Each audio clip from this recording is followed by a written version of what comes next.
ईमानदारी का इनाम। बहुत समय पहले की बात है।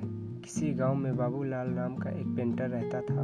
वो बहुत ईमानदार था, किंतु बहुत गरीब होने के कारण वो घर घर जाकर पेंट का काम करता था। उसकी आमदनी बहुत कम थी, मुश्किल से उसका घर चलता था। पूरा दिन मेहनत करने के बाद भी वो सिर्फ 2 वक्त की रोटी ही जुटा पाता था। वो हमेशा चाहता कि उसे कोई बड़ा काम मिले जिससे उसकी आमदनी अच्छी हो, पर वो छोटे काम भी बड़ी लगन और ईमानदारी से करता था। एक दिन गांव के जमींदार ने बुलाया और कहा, सुनो बाबूलाल, मैंने तुम्हें यहाँ एक बहुत ज़रूरी काम के लिए बुलाया है, क्या तुम वो काम करेगा? बाबूलाल, जी हुजूर, ज़रूर करूँगा, बताइए क्या काम है? जमींदार, मैं चाहता हूँ तुम मेरी नाव को पेंट करो और यह काम आज ही हो जाना चाहिए। बाबूलाल, जी हुजूर, ये काम मैं आज ही कर दूंगा। सामान लेकर जैसे बाबूलाल आता है और रंगना शुरू कर देता है। जब बाबूलाल नाव को रंग रहा था तो उसने देखा नाव में छेद था। वो सोचा अगर इसे वैसे ही पेंट कर दिया जाए तो ये डूब जाएगी। ऐसा सोचकर वो छेद को भर देता है और नाव को पेंट कर देता है।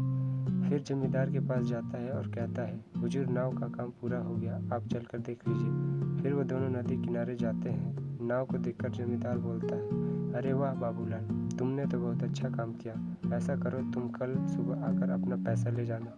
उसके बाद वह दोनों अपने अपने घर चले जाते हैं। अगले दिन जमींदार के परिवार उसी नाव से उस पर घूमने जाते हैं। शाम को जमींदार का नौकर रामू, जो कि उसके नाव की भी देखरेख करता था, छुट्टी से वापस आता है और परिवार को घर में ना देखकर जमींदार से परिवार वालों के बारे में पूछता है।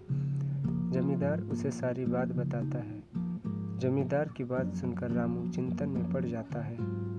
उसे चिंतित देख जमींदार पूछता है, क्या हुआ रामू?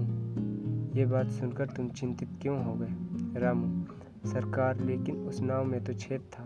रामू की बात सुनकर जमींदार भी चिंतित हो जाता है।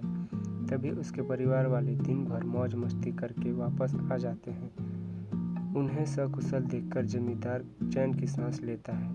फिर अगले दिन जमींदार बाबूलाल को बुलाता है और कहता है, यह लो बाबूलाल, तुम्हारे मेहनत का पैसा, बहुत बढ़िया काम किया, मैं बहुत खुश हूँ। पैसे गिनकर बाबूलाल हैरान हो जाता है, क्योंकि वे पैसे ज़्यादा थे। वे जमींदार से कहता है, हुजूर, आपने मुझे गलती से ज़्यादा पैसे दे दिए हैं। जमींदार, नहीं बाबूलाल, ये मैंने तुम्हें गलती से नहीं दिए, ये तुम्हारी मेहनत का पैसा है, क्योंकि तुमने बहुत बड़ा काम किया है। तुमने इस नाव के छेद को भर दिया, इसके बारे में मुझे पता भी नहीं था। अगर तुम चाहते तो उसे ऐसे भी छोड़ सकते थे, पर तुमने ऐसा बिल्कुल भी नहीं किया, जिसके लिए मेरे परिवार सुरक्षित घर वापस आ गए। कहानी से सीख। इस कहानी से यही सीख मिलती है कि कोई भी काम को ईमानदारी से करना चाहिए।